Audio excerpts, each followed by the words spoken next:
all these weird echoes going on? Am I being double mic'd or something? No, you're fine. No, you're fine. Okay.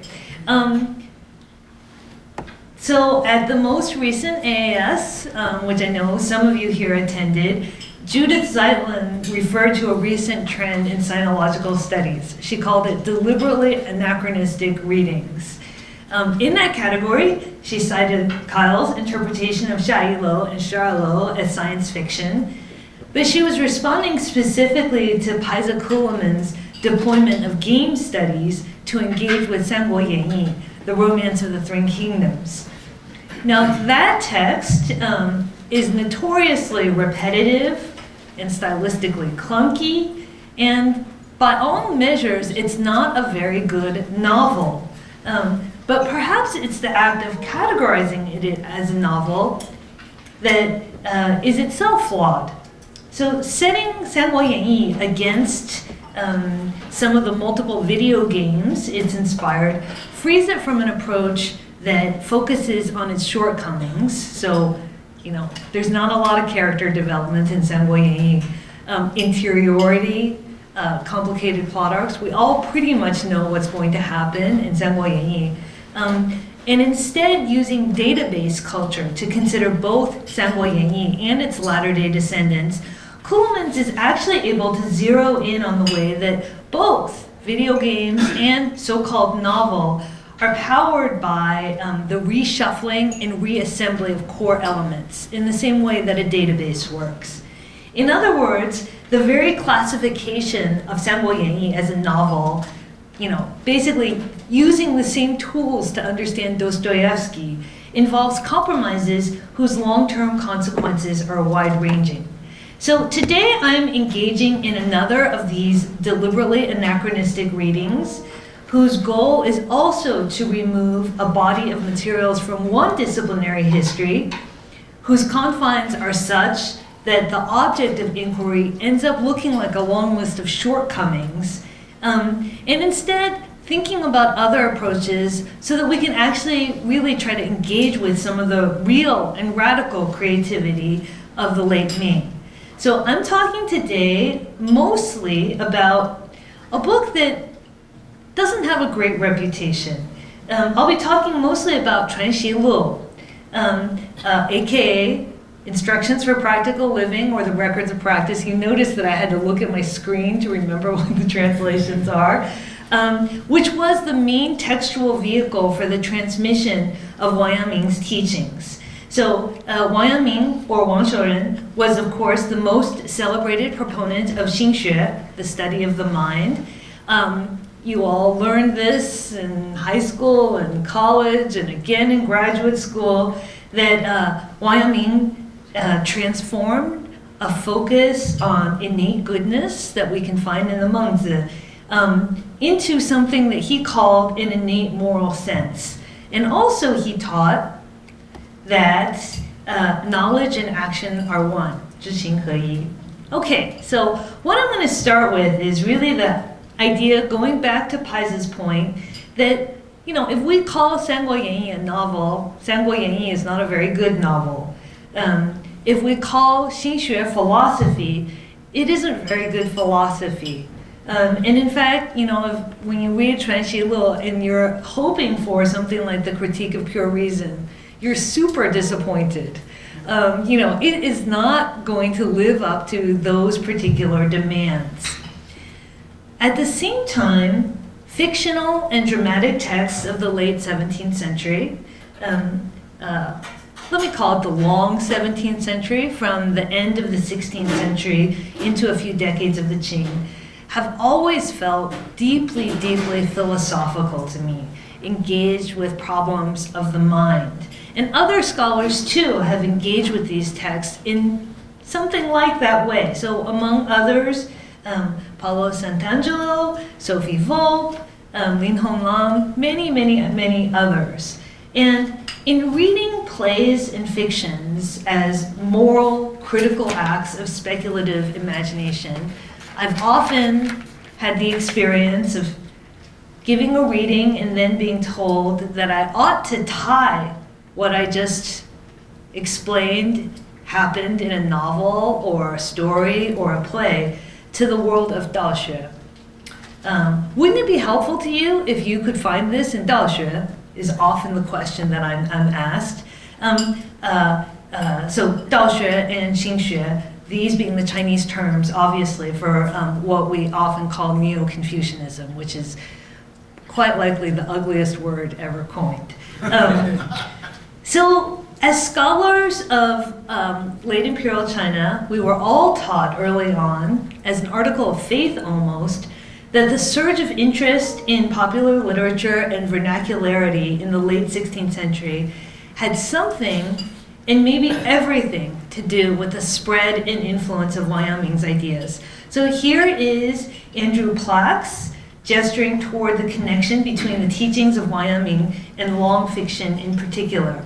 So what I'd like you to note here is that Plax asserts the existence of a connection between fiction and Xingxue, not only without making any claims about the mechanics of that connection, but also, and this is really important, by regarding Xingxue as the primary phenomenon and the appearance of related literary topos as secondary. So first Xingxue, and then everything else is kind of an offshoot.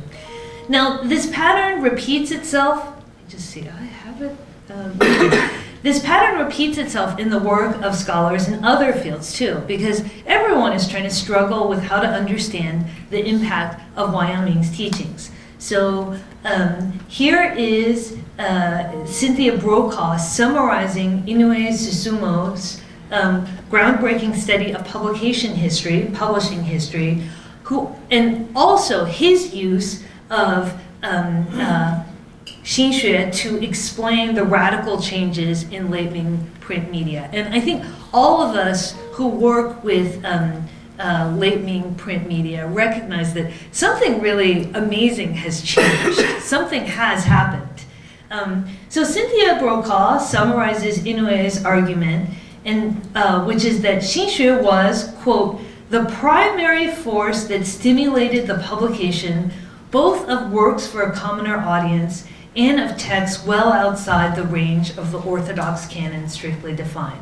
So Inoue's work is grounded both deeply in textual research, but is also imbued with a social scientist's effort to visualize and quantify broader trends through statistical evidence. So there is actually nothing in his work that depends on Wang Yangming's teachings as an explanatory mechanism. You know, you don't need to have a kind of creation moment. Nonetheless, for both Inoue and Plax, as different as they are as scholars, the connection between Wang Yangming's teachings and broader social trends metamorphoses into an article of faith, grounded in the assumption, kind of self-hatred of a certain flighty wing of the humanities represented by people like me, but a kind of assumption that the true agents of change are thinkers. The true agents of change are single teachers, like Wang Yangming, or maybe even more precisely, some Platonic version of their ideas. So I'm going to ask a really simple question, and people who know me well recognize that I'm a very, very literal-minded person. So if Xingxue had an impact on the culture, how? How did such a thing happen? Now, part of the problem in tracing the relationship between Xingxue and vernacular literature, or Xingxue and print culture, is the difficulty, almost the impossibility, of replicating a European modern hierarchy of the disciplines. So the modern university calls Xingxue philosophy, and we have seen in both Plax and Inoue this urge to have the literary and social historians' conclusions justified by philosophy, as if philosophy is a higher realm. That somehow philosophical teachings imply a kind of critical engagement that trumps that of literature, and that if you can link it to the work of someone like Wang Yangming, then you would be legitimating or maybe even proving what otherwise is just a kind of impression on the part of a literary critic. So Plax's observations are given greater status and perhaps even turned empirical by their presence in Wang Yangming's teachings. So I would argue that this drive, this assumption that critical engagement's origins lie in the realm of ethics and metaphysical speculation really suggests a model of knowledge and critical activity that much more closely reflects 19th century Germany than late Ming China. So there is a kind of local solution to this problem. This is a picture from Wang Chengong Quanshu, but it essentially is a pictorial version of what Huang Zhongxi does in Ming Xue'an, Survey of Ming Confucians, which is basically to create a genetic tree of filiations. So here's one version of this family tree, and you can see where Wang Shouren fits and all of his descendants. You can also see that Wang Shouren himself is descended from Zhu Xi, and if you go back a few pages, you start with Wen Wang. Of course. And of course the idea is, when Wang Chengong Quanshu comes out, the whole point is to prove that Wang Shouren is not a heretic. He is really a lineal descendant of Wen Wang. Okay, so we get that. Here's a modern version of that intellectual genealogy. This is from the historian Yu Yingchen's work, which is a way for Yu Yingchen to show how Mudanting really originates from Wang Yangming's thinking. So how is Mudanting influenced by Xinxue? Because 30 years before Mudanting was written, Tang Xianzu was friends with Luo Rufang, who was a student of Wang Den, who was a student of Wang Yangming.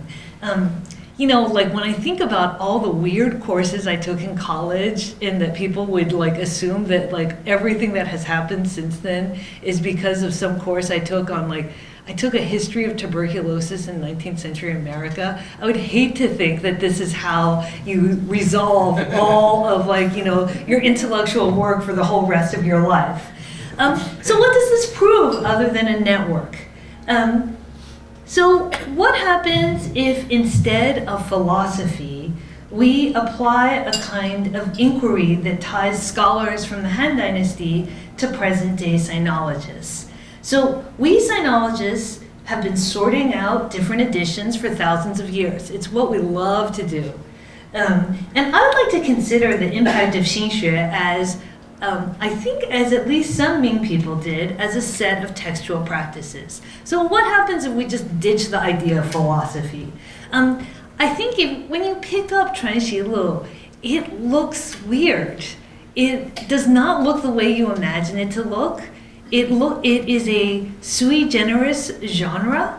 It is not Yulu, partly Yulu. It's letters, it's some essays, and a ton of paratext. So that's what I'm really talking about today. Now, famously, in the last century of the Ming, many of the most celebrated literary achievements were in fact editorial. And so some of the most famous of these are Feng Mangwang's much abridged version of the Taiping Guangji, the Taiping Guangji Chao page here, which in turn allowed for narratives that had essentially kind of gone underground for centuries to morph into many languages, many different genres, and many different forms of performance. We also know that the last century or so of the Ming is when, really in a lot of ways, our canon of pre-modern literature was gelled. poems were anthologized, and this became the canon that we really teach to this day. So essentially what happens is this massive textuality keeps getting curated and recurated, and we see this with materials as disparate as something like popular narratives and examination materials. We also see commentary inserted and added to content that had never been considered worthy of commentary. Now, what we see is, when we look at Chuanxi Lu, is not only this sui generis text of an unusual genre, but I think you're also struck by how small it is. So if you work with Wenji, and if you do, I'm sorry for you, but we all do, a lot of these late imperial Wenji are really quite large. They're bulky, and also if you work with Zhuzi Yu Lei, you also know that that's a hugely bulky text. Chuanxi Lu, which purports to be the teachings of someone who not only lived a pretty long life and had a distinguished official career as well as one as a teacher, is only 3 juan, which is remarkably short, actually. So what is this thing? It almost feels a little bit like a tongshu or a collectanea. Details about its contributors, its accumulation and paring down over decades, and its multiple editions are constantly hitting you in the face as you flip through Chuanxi Lu. So this isn't a level where you actually need somebody who is a philologist to point to you to say these are the traces. These are right at the surface. So this is also true in a slightly different way of Wang Wen Chenggong Quanshu, where the text's very existence as something that has been imperially sponsored is always being foregrounded for you. So I'm going to be quoting, the reason I'm mentioning this is I will be quoting one of the important prefaces from Wang Wen Chenggong Quanshu, which again exists in one version of Wang Wen Chenggong Quanshu and not in another, even though they're published a few months apart. Now, this is an important lifespan for what I'm going to be talking about today. So I promise I will talk a little bit about platform studies, but first you have to slog through some hardcore hanxue, so, sorry about that. It's what we are. This is how long it took for Chuanxi Lu to turn into stabilize. So there's 63 years between the first entries by Xu Ai, who's an important disciple of Wang Yangming's, and the version of Chuanxi Lu that appears in Wang Wen Chenggong Quanshu. And in this period of 63 years, which is, a significant, it's a lifespan. I'm getting to the age where I actually don't like to think of that as a lifespan. It used to be a lifespan. Okay, that not a single decade went by without the appearance of a competing edition or a radical renaming or restructuring. And this is unusual. So the textual histories of other influential Ming sources are often quite straightforward. And even when they are complicated, it's frequently the case that later editions don't tell you anything about earlier editions. They don't really need to. They're just going to pretend they didn't really exist. In contrast, Chuanxi Lu's paratext speaks to its own mutability, not as incidental, but as essential, so much that editorial discussion and content cannot be decoupled. So those of us who are sinologists know that one of the frustrations of using modern editions is that they cut out some of the parts that we love. They cut out the prefaces, the postfaces, the commentary. Heck, that's why we're sinologists. With Chuanxi Lu, that is essentially impossible. Even modern versions of Chuanxi Lu include substantial paratext. That's because in so many ways the editorial voices are the point. So just consider very quickly how to start the text. You pick up modern editions from Chuanxi Lu in the library. What's on page 1? Some choose to start this way. This is with Xu Ai's preface, or Xu. Others start with his Yingyan. And others start by launching immediately into the conversations recorded by Xu Ai, dating, if we're to believe the Xu, from before the time of the Yingyan that I just mentioned to you. So, this version of starting it is the modern convention, because you always, with modern text, we want to jump straight into the text. But I hope you gather that this is not a very coherent way to start. If you were picking up this book, you would be like, what the heck? This is actually a more reasonable way to get you into the text. So the official version in Wang Wen Chen Gong Quan Shu, the version of Chuanxi Lu that becomes enshrined by the state, opens with Xu Ai's preface, but then follows with an abundance of other prefaces and prefatory materials. The preface to Master Yangming's sayings by Zhou Shouyi, another preface by the same title by Qian Dehong, postface for the reprinting of Master Wang Yangming's sayings by Wang Ji, preface to the continuation of Master Yangming's sayings, and a sequential narration of the sayings publication. So here's one version of all that this is in Wang Wen Chen Gong Quan Shu. All of this you have to get through before you get to the conversation between Xu Ai and the master. Now, it isn't just the beginning, it's also the ending that works this way. The paratext also bleeds into the ending so that you really cannot take it out. So the postscript, the Ba, written by Qian Dehong, the final major editor of Chuanxi Lu, precedes the final edition, the Da Xue Wen, the Inquiry on the Great Learning. So in other words, if you pulled out the Ba, you actually wouldn't understand what the Da Xue Wen is doing there. So the postscript really reads fully as part of the text, providing a final bit of information about how all of this stuff came together. Like, you really don't understand it unless you have some explanation for it all. So, and what is this paratext about? Like all of these things. It's mostly about the text's own history. Now, I should add that this textual history is corroborated by secondary scholarship.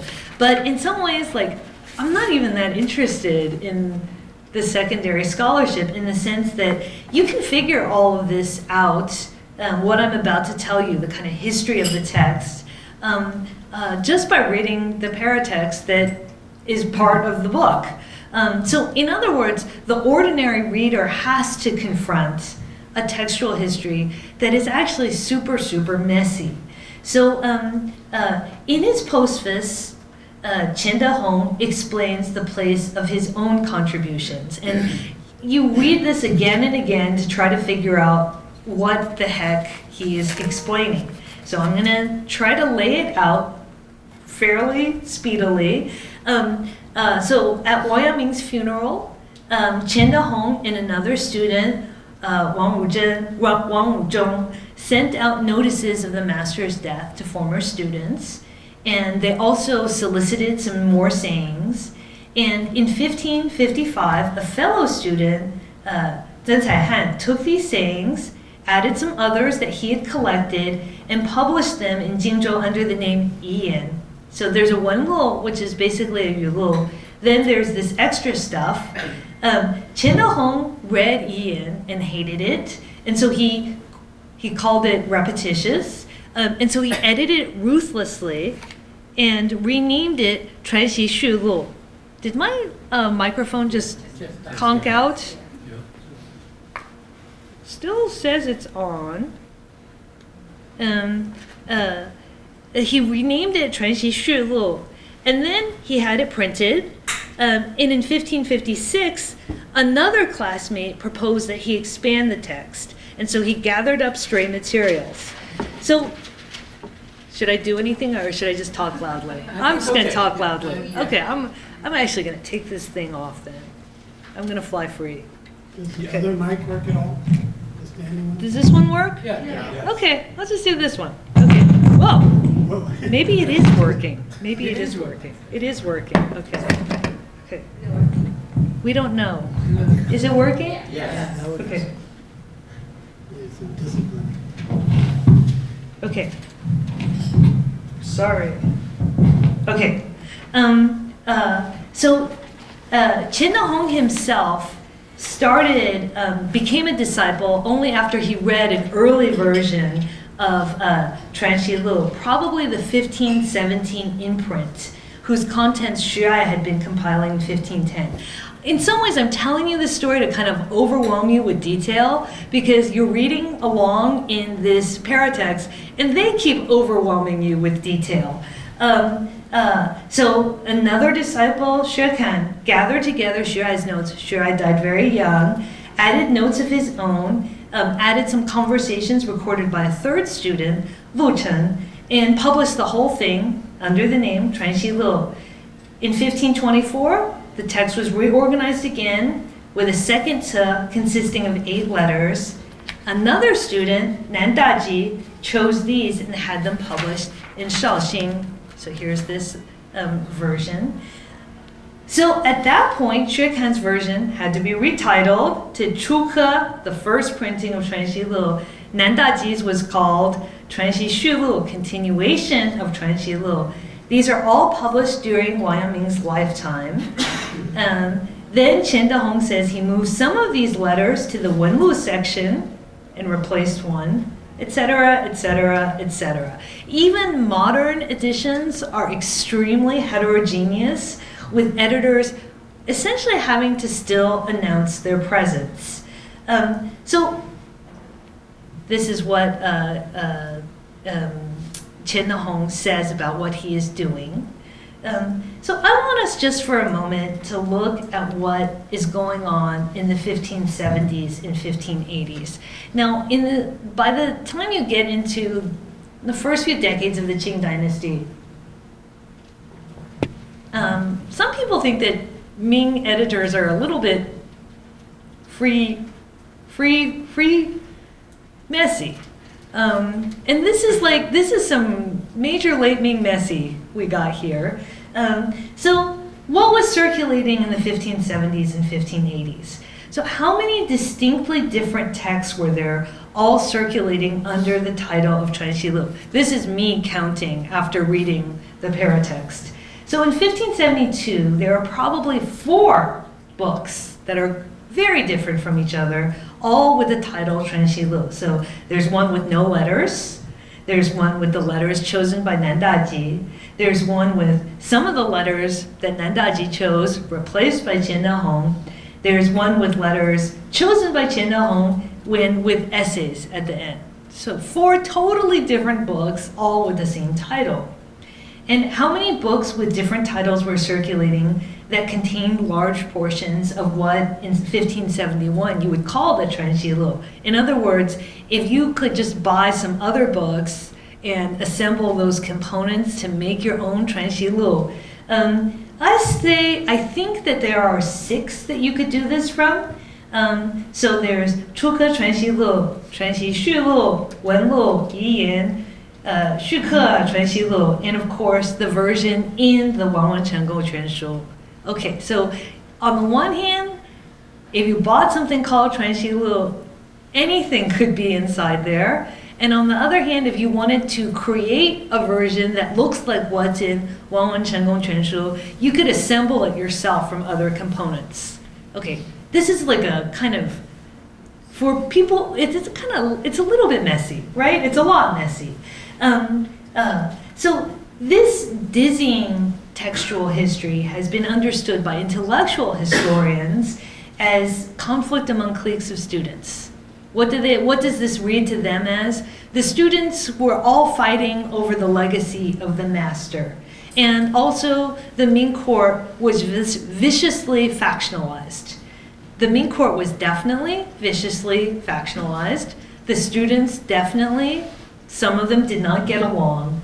But reducing this kind of textual history is a disciplinary framing. This is what intellectual historians do. Instead, the textual history and its teachings, I would argue, cannot be disaggregated. So Chuanxi Lu's oddness, its untidy mix of genres, its layers of commentary, its expanding and shrinking and expanding, all announce themselves not just formally, but also as ideologically significant. So this isn't an incidental relic of conflict. So I'm going to now talk about two ways to foreground the heavy-handed presence of what Hong Lam Chu would call the students, the disciples, and what I, as a literary historian, call the editors. And these are both ways to integrate the ideas and the form, this weird form, textual history. So first, we all know that Wang Yangming taught that 知行合一. If you know one thing about Wang Yangming, that's the thing you know. So what does that mean? It means that if you really, really know something, you will put it in action. And if you did not put it into action, you cannot be really said to have known something. Now, in addition to serving as an ethical injunction, this is also a literary and editorial statement. Every word has to be justified as making someone do something. And in some ways, you could see how it's closely related to the idea of shorter is better. So people who are involved in the project of writing down Xingxue are logically and morally obligated to refer to why they're keeping stuff in there. So they also have to imagine what happens if you turn the writing into something super short. So my point is not that 知行合一 is the summa of Wang Yangming's teachings. Instead, what I'm arguing is that the focus on action, on things that happen outside of a text, coincides with a sense that not just editing, but also abridgment mattered. And you will see editor after editor referring to this problem. So this is why, this is the very beginning of Xu Ai's conversation.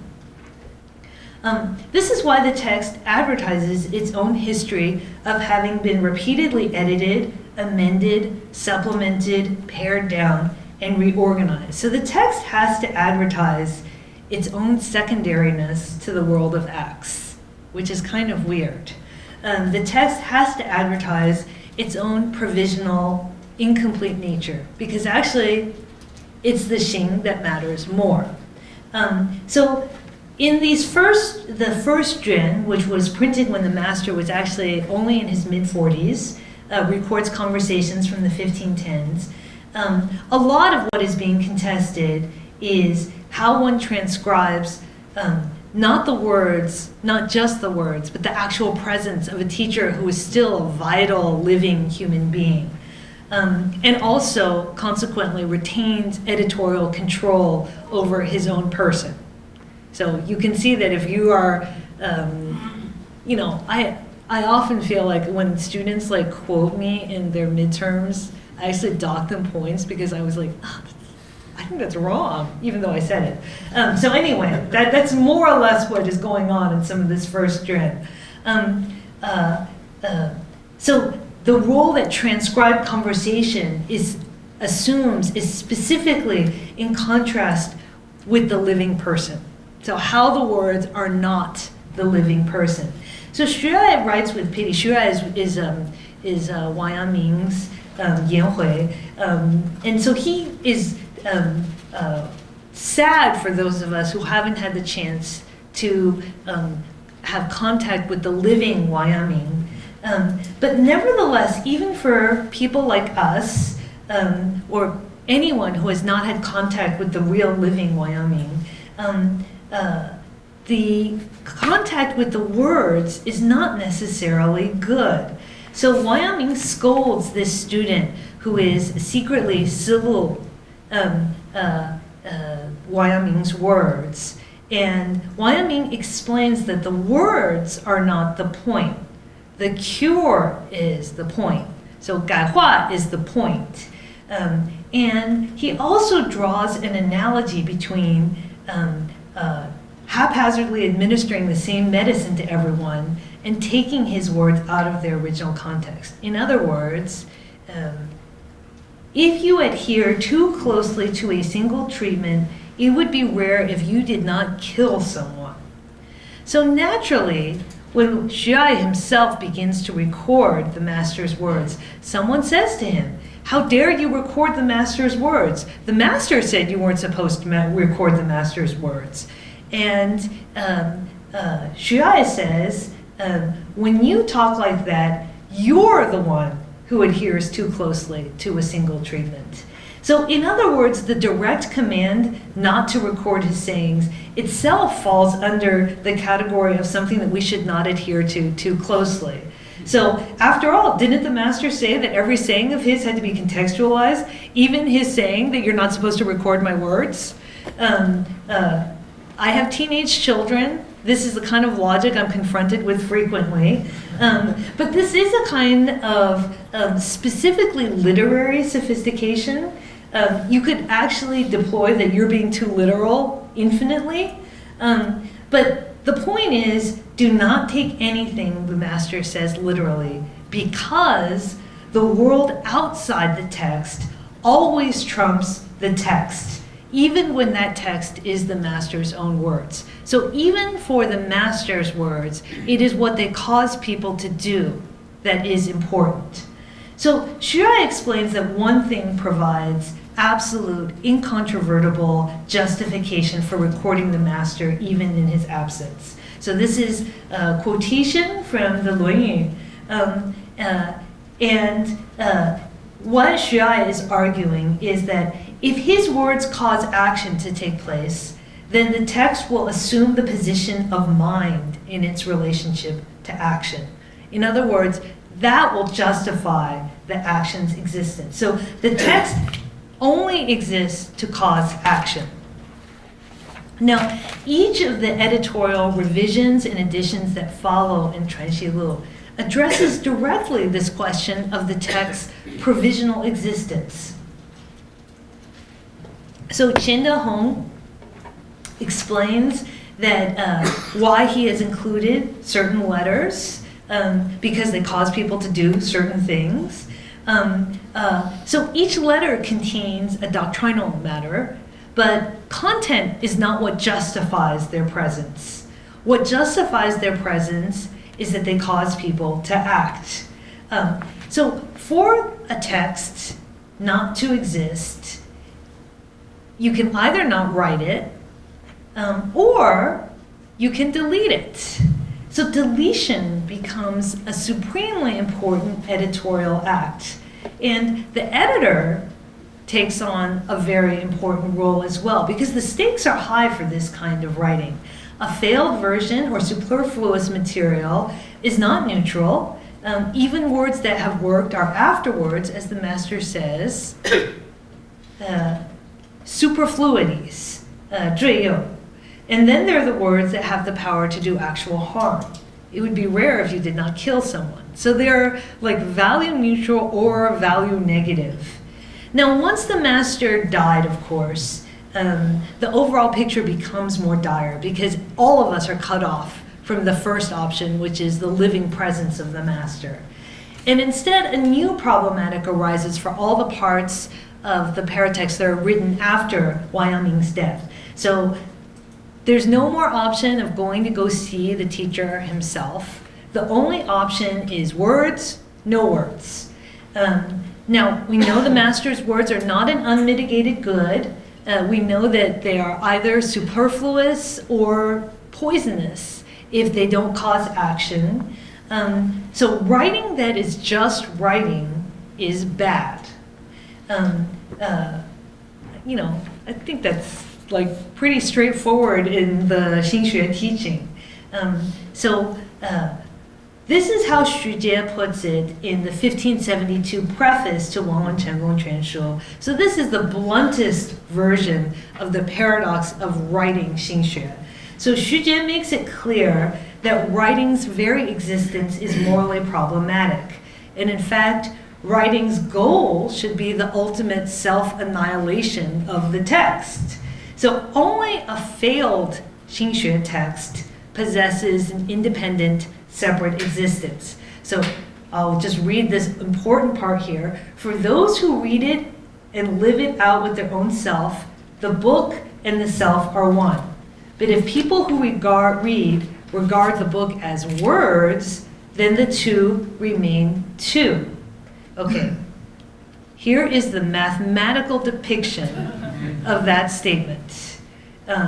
So the self is one, the self-book dyad, of which a book aims to be half, is also one, and when a book fails because it is mere words, it and a human are two.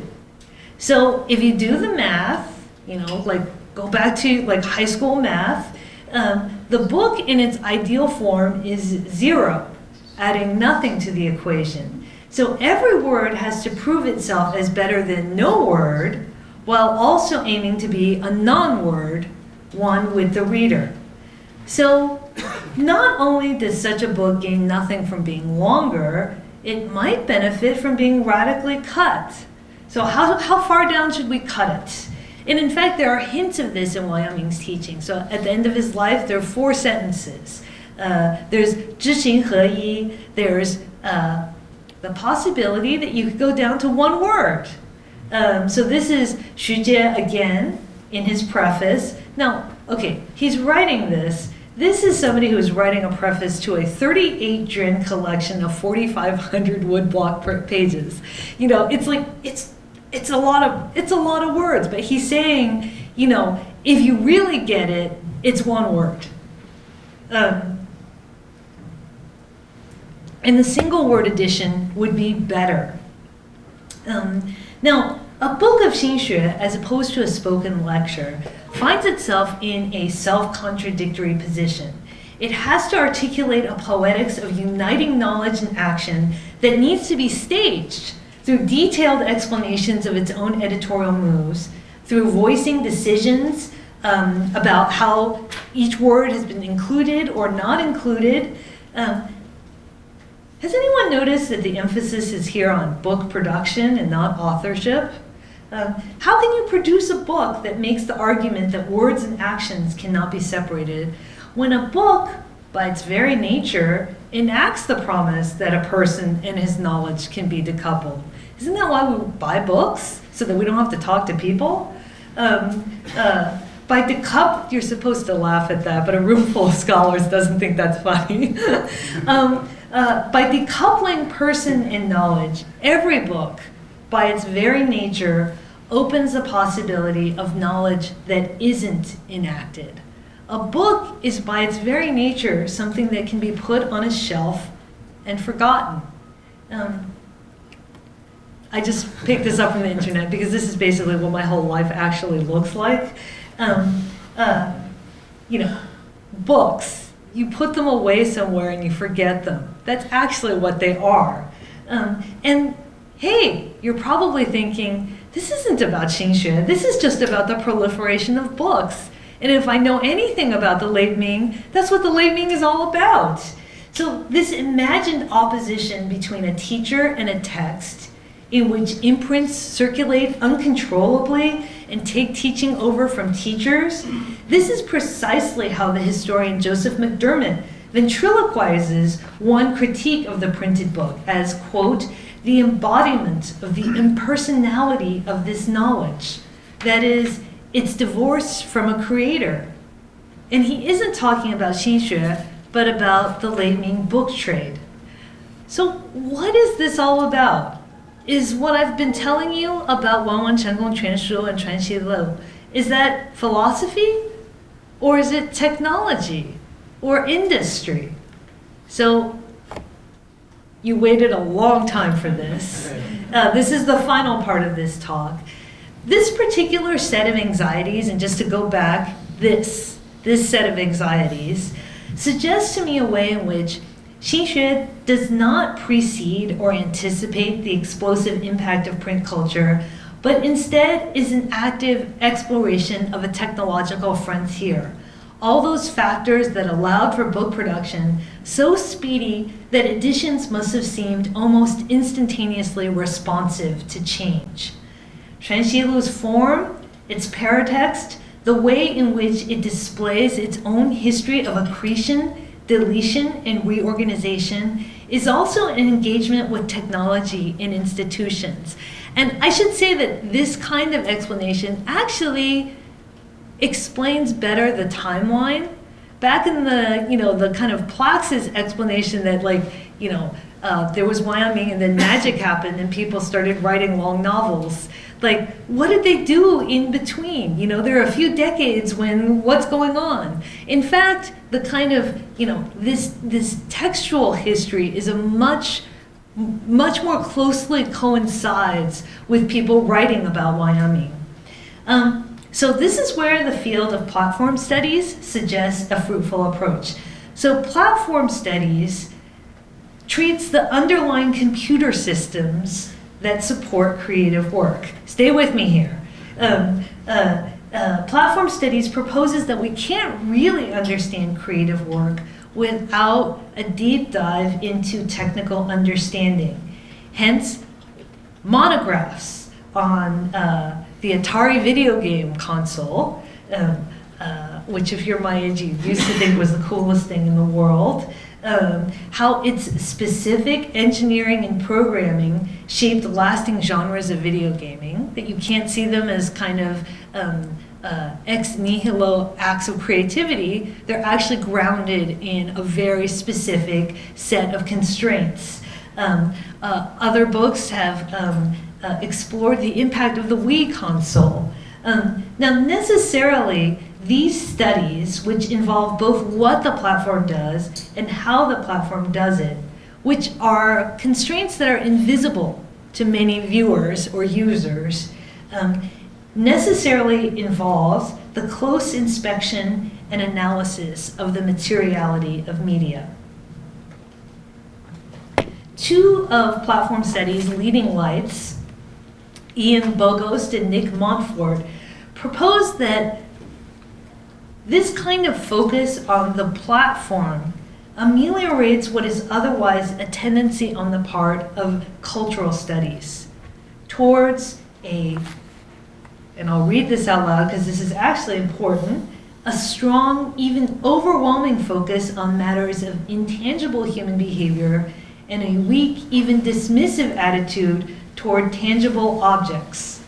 Does this sound familiar to you? This is basically my fundamental critique of Plax and Inoue.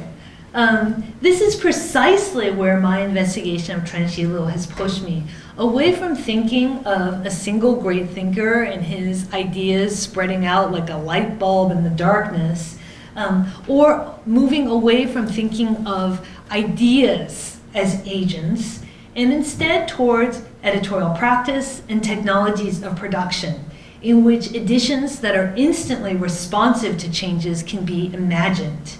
It isn't just the structure of Chuanxi Lu that suggests its assembly, but also its ideas. There is no sphere of idea to be isolated from the production of text with real-life constraints. So, in some ways, this portion of the research still remains to be completed, and I am so happy to see David in the audience. I need and would appreciate all of your help in figuring out where in the history of Pindian editions Chuanxi Lu fits. And more specifically, at what point commentary, paratext that is, begins to insert itself into the text proper. So this is Chuanxi Lu in its many editions is all a kind of paratext that has metastasized its way into text. It cannot be disaggregated anymore. So my strong suspicion, because of the way in which it's foregrounding this whole concept as an idea, is that Chuanxi Lu is ahead of the curve. There are other ways in which technological change also lies right beneath the surface. So I'm sorry for the poor quality of the map. The paratext refers repeatedly to multiple locations where the text was compiled and written. So this history of accretion and deletion also turns out to be a history of simultaneity in multiple locations. So in 1529, Qian Dehong and Wang Zheng were able from Guangxing, where they had hurried to Wang Yangming's funeral, to inform the disciples of the master's death and then to collate their memories. So they wrote and told everyone, get this to us within 3 years. I've actually been involved in conference volumes that have taken much longer than that. So 3 years is a very, very reasonable length of time. Even now, Guangxing, which is Shangrao in Jiangxi province these days, is not a big city. And in the preface and especially the postface, Qian Dehong mentions a variety of locations where different versions instrumental to the final one were produced. So they're produced in multiple different locations. So these form, as you can see, a band around the Yangtze River, focused around current-day Anhui and Hubei provinces. But it's probable that many more locations were involved still, and that those named are just the tip of the iceberg. Now, this is the really bad image, and it got screwed up somehow. This is postal stations in the Ming on the left, and you can see that the locations actually do not perfectly correspond. And anyway, the official postal system, according to Wang in a recent dissertation, was so deeply flawed that even for official correspondence, it was often too inefficient to use. So there are obviously some informal, private routes of transport that are being used to produce this book. And of course, a probable heavy reliance on water transport, and again, probably privately paid for. So there are locations that are mentioned so there are all these locations mentioned in the paratext. And the version of the text coming into being that I have given you is one that is just, it's essentially quoted straight from the paratext itself. And unlike many other books, we don't actually have a lot of intermediate editions that have survived. And one of the oldest copies that did survive is from 1544. It's dating from before Qian Dehong's work. It isn't mentioned by him. And that text was published in De'anfu, which is modern-day Anlu in Hubei province. So, it is probable that a whole bunch of other locations in addition to these are actually involved. And we just have a little sliver at the top. So what you see here is a complicated network of activity, of institutions that allow for collaborative work that spans hundreds of miles. Or consider this technological point. When Qian Dehong and Xu Ai describe various contributions, sometimes manuscripts, shouchao, are mentioned, but at other times they talk about skipping ahead directly to ke, the carving of woodblocks for publication. So we know that from the time of the Southern Song at least, printing was not necessarily reserved for final editions, authoritative editions. But here is something new. So I think that there is a kind of distinctly 16th century way in which what is connecting all these editions is rearrangement, recombination, deletion, compression, sending messages to geographically dispersed students, preparing multiple print editions. There's almost something journalistic here in a lifetime dynamic print medium that I would argue from the standpoint of global media studies might even be kind of path-breaking, a technology of immediacy. So if you go and look up, if you try to get a copy of Chuanxi Lu from your local library, it will tell you that the author is Wang Yangming. But even at the time, people recognized that the circle of agency was not Wang Yangming, but generations of student editors. So the disciples are foregrounded in this text, perhaps even over the teacher himself. And in recognition of this collective act of agency, the Wangwen Chenggong Quanshu, near its beginning, lists the named contributors. So the collectors, the proofreaders, the collators, those people who oversaw the publication, all of these contributions legitimated officially by the state. But let me expand that circle of agency even further to include all those involved in a platform and platform development. So, on so many fronts, not just the ideational, not its ideas, Chuanxi Lu is a remarkable mid-16th century book, deliberately narrowing the focus from a philosophical movement to textual practice. I really find myself unsure along which axis Xinxue demands to be considered as an agent of change. Literary, ideological, technological, institutional? These overlapping and mutually reinforcing planes defy attempts to rule one as the primary cause from which all the others spring. So the ideas about knowledge and action that the master taught, I hope I've shown, were almost from the beginning enacted as editorial and philological moves. So which came first? They're impossible to disaggregate. The capacity of print to reflect almost instantaneously different competing perspectives, new versions emerging, old versions added to and cut from, older texts recombined, marks technological and institutional change, but is also inextricably bound up with an interest in how certain kinds of reading might depict and ultimately even supplant experience. Thank you for listening.